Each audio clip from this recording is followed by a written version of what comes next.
શું તમને થાય છે કે બાજુવાળા વ્યક્તિ મારા કરતાં પણ સારું જીવન જીવી રહ્યો છે?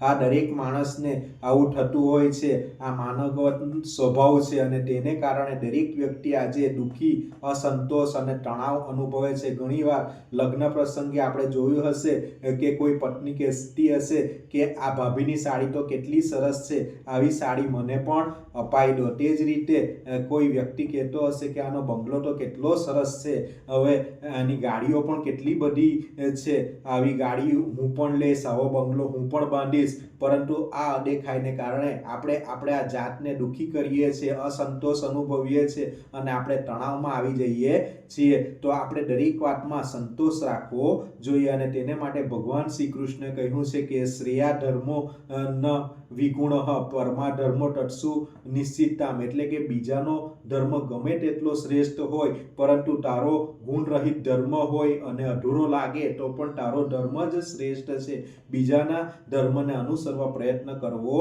નહીં. એટલે કે આપણે કોઈની પણ વાતમાં આવી જઈને આપણે અદેખાઈ કરવી જોઈએ નહીં.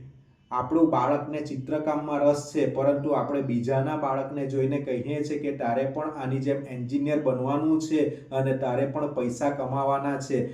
ભલે આપણે એ બાળકને એન્જિનિયર બનાવીશું તો પણ બાળકના મનમાં વસવસો રહી જશે કે મારે ચિત્રકામમાં આગળ વધતે અને હું સારો ચિત્રકાર બની શક્યો હોત, પરંતુ આપણે એને એન્જિનિયર બનાવીશું તો તે દુઃખી એન્જિનિયર બનીને રહી જશે. એટલે બાળકને જેમાં રસ છે, જેમાં રુચિ છે તેમાં જ એને ભણાવો અને તે જ બાળકને તેને ખુશીનું કરવા દો. તે જ રીતે એક માતા સ્વભાવની સારી છે પરંતુ બાજુવાળી માતાને જોઈ છે કે આ બાળક તો પર કડકાઈ રાખે છે અને એનું બાળક ખૂબ જ શાંત રીતે જીવન જીવે છે, પરંતુ તમે પણ તમારા બાળક પર કડકાઈ કરશો તો તે બાળક ભલે શાંત થઈ જશે પરંતુ એના મનમાં વસવસો રહી જશે અને તેના સારા સંસ્કારોનું સિંચન થઈ શકશે નહીં. તે જ રીતે આપણે જોઈએ છે કે કેટલાક પટાવાળાનું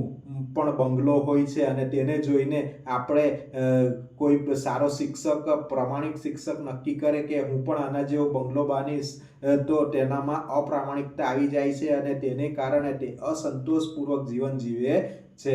તો આપણે હંમેશા સંતોષમાં જીવન જીવવું જોઈએ અને બીજાની અદેખાઈ કરવી જોઈએ નહીં.